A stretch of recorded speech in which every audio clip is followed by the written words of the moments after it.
Mateus, o primeiro evangelista.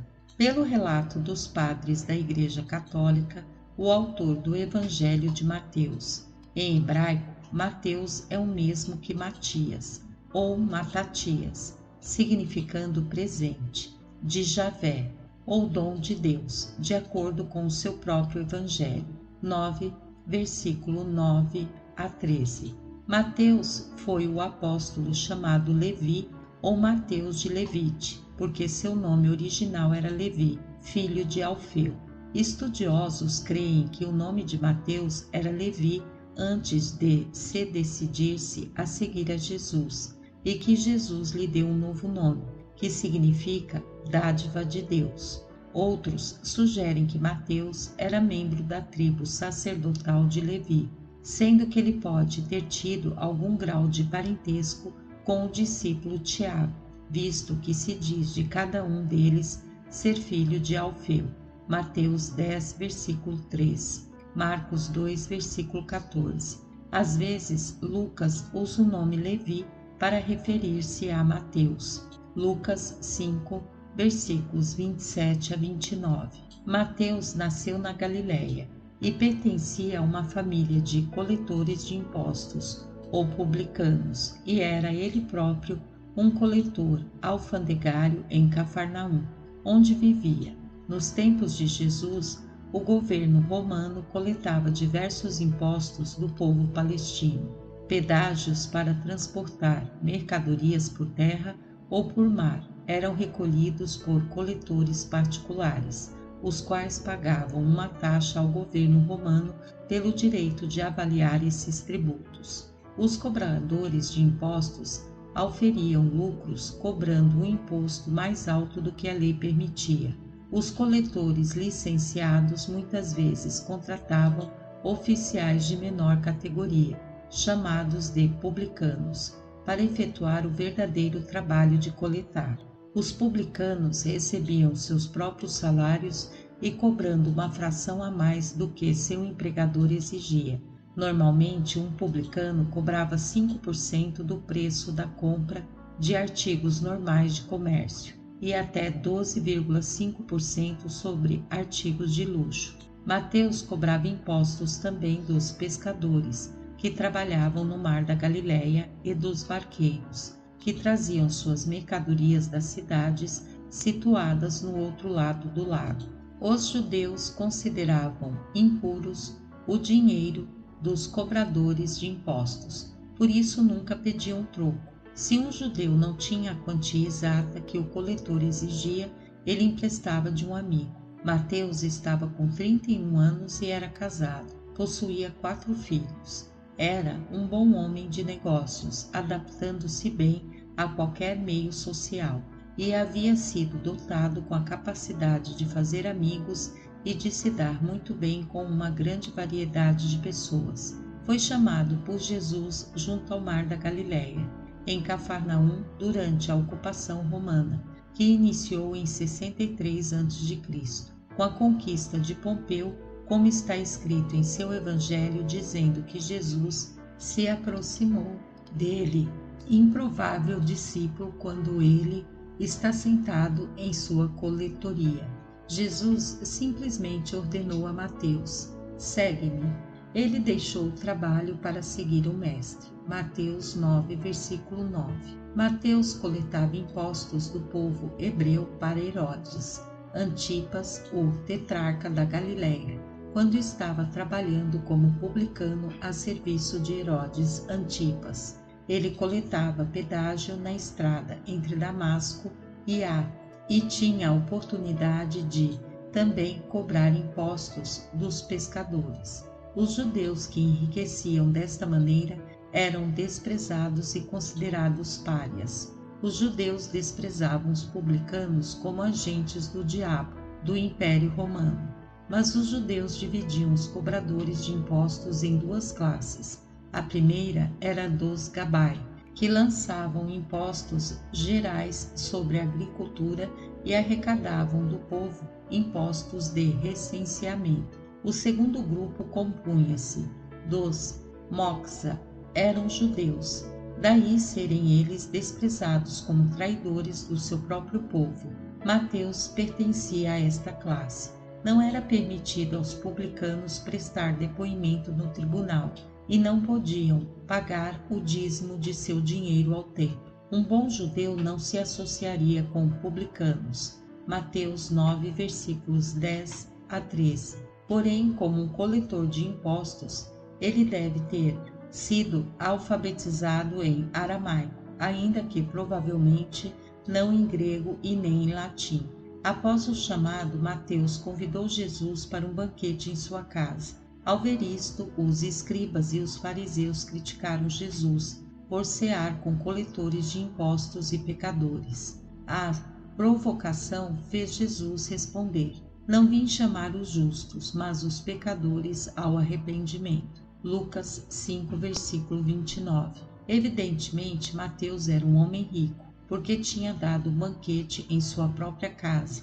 Os simples fatos de Mateus possuir casa própria indica que era mais rico do que o publicano típico. Por causa da natureza de seu trabalho, temos certeza que Mateus sabia ler e escrever. Os documentos de papiro relacionados com impostos, datados de cerca de 100 anos depois de Cristo, indicam que os publicanos eram muito eficientes em matéria de cálculos. Era um homem de alguma posse, o único que tinha um certo recurso entre os do corpo apostólico. Por isso, apesar de sua profissão anterior de coletor de impostos, foi Judas Iscariotes, porém, que teve o encargo de caixa da pequena comunidade apostólica, sendo que sua presença no grupo de apóstolos indicava que Jesus buscava a salvação de todos, independente de origem, trajetória, família, etc. E ele aproveitou a oportunidade e transformou-se em um discípulo fiel, preocupado em demonstrar aos judeus que seu mestre, descendente da tribo de Davi, era o Messias esperado. André apontou-o como representante financeiro dos apóstolos. Apesar de sua profissão anterior de coletor de impostos, foi Judas Iscariotes, porém, que teve o encargo de caixa da pequena comunidade apostólica. De um certo modo, Mateus era o agente fiscal e o porta-voz de publicidade da organização apostólica. Era um bom julgador da natureza humana e um eficaz homem de propaganda. É difícil visualizar a sua personalidade, mas foi um discípulo sincero e cada vez mais crente na missão de Jesus e na certeza do reino. Jesus nunca deu a Levi um apelido, mas os seus companheiros apóstolos comumente referiam-se a ele como o angariador de dinheiro. Mateus recebia as oferendas voluntariamente, feitas pelos discípulos crentes e ouvintes imediatos dos ensinamentos do Mestre, mas ele nunca solicitou fundos abertamente às multidões. Ele fazia todo o seu trabalho financeiro de um modo silencioso e pessoal, e levantava a maior parte do dinheiro entre os da classe mais provida de crentes interessados. Ele praticamente deu a sua modesta fortuna ao trabalho do Mestre e aos seus apóstolos, mas eles nunca souberam dessa generosidade, salvo Jesus, que por si sabia tudo sobre isso. Mateus hesitava em contribuir abertamente para os fundos apostólicos por medo de que Jesus e os seus companheiros pudessem considerar o seu dinheiro como sendo sujo, e assim ele doou muito, mas em nome de outros crentes. Durante os meses iniciais, quando Mateus percebia que a presença dele era como que uma provação para os apóstolos, ele ficou fortemente tentado a fazer com que todos viessem a saber que os seus fundos muitas vezes supriam-nos do pão diário, mas não cedeu a essa tentação.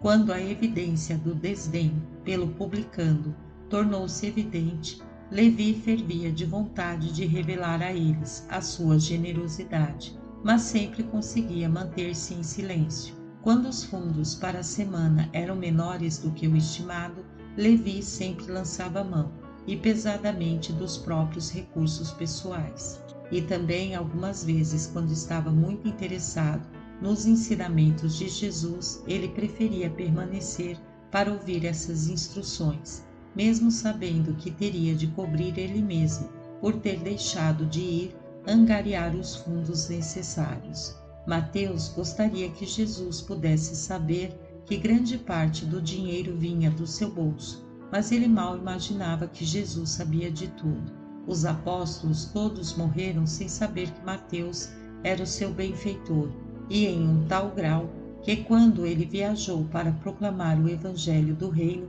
depois do começo das perseguições, estava praticamente sem nenhum dinheiro. Da sua atividade após o Pentecostes, conhece-se somente as admiráveis páginas do seu evangelho, primitivamente redigido em aramaico. O ministério de Mateus no Novo Testamento é bastante complexo de atestar. Quando ele é mencionado, é geralmente junto com Tomé. Como discípulo, ele seguiu Cristo e foi uma das testemunhas da ressurreição e da ascensão. Depois, Mateus, Maria, Tiago e outros seguidores próximos a Jesus se recolheram ao cenáculo em Jerusalém. Foi na mesma época que Tiago sucedeu a Jesus como líder da igreja de Jerusalém. Eles permaneceram nas redondezas e proclamaram que Jesus, filho de José, era o Messias prometido nas profecias. Acredita-se que estes primeiros cristãos judeus eram chamados de nazarenos. É quase certo que Mateus era um deles, uma vez que tanto o Novo Testamento quanto o Talmud assim atestam. Mais tarde, ele viajaria pelas nações gentias, presumivelmente seguindo as ordens de Jesus. Mateus 28, versículos 16 ao 20. E espalhou os ensinamentos de Jesus entre os etíopes, macedonianos, persas e apartos. Depois de pregar em Jerusalém, foi para a Etiópia, Síria, quando escreveu o Evangelho por volta dos anos 60, provavelmente em hebraico ou em aramaico na sua forma original. Todo o seu Evangelho é destinado a provar o verdadeiro reconhecimento de que Cristo era o Messias. Mateus, no seu Evangelho, provê um retrato extremamente bem feito de Cristo, inclusive sua genealogia, ministério, paixão e ressurreição. Os pais da Igreja colocaram o Evangelho de Mateus no começo do cânon do Novo Testamento, provavelmente por causa do significado que lhes atribuíam. O relato de Mateus mostra Jesus como cumprimento das profecias do Antigo Testamento. Acentua que Jesus era o Messias prometido. Assim, Mateus pregou por 15 anos o Evangelho, em hebraico para a comunidade judaica da Judéia. De todos os evangelhos, o de Mateus tem sido, provavelmente, de maior influência. A literatura cristã do segundo século faz mais citações do Evangelho de Mateus do que qualquer outro. Segundo estudiosos, e adicionalmente Jerônimo e Eusébio de Cesareia, citam também Mateus como autor do Evangelho dos Hebreus. O Evangelho dos Hebreus, ou às vezes chamado de Evangelho dos Apóstolos, acredita-se que o original Mateus grego encontrado na Bíblia.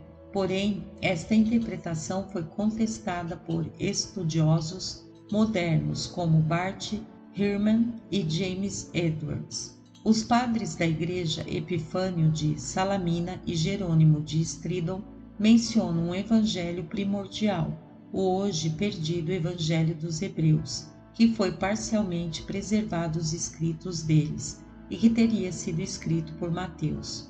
Epifânio, porém, não afirma por si que o autor seria Mateus, ele apenas afirma que esta era a crença dos heréticos ebionitas.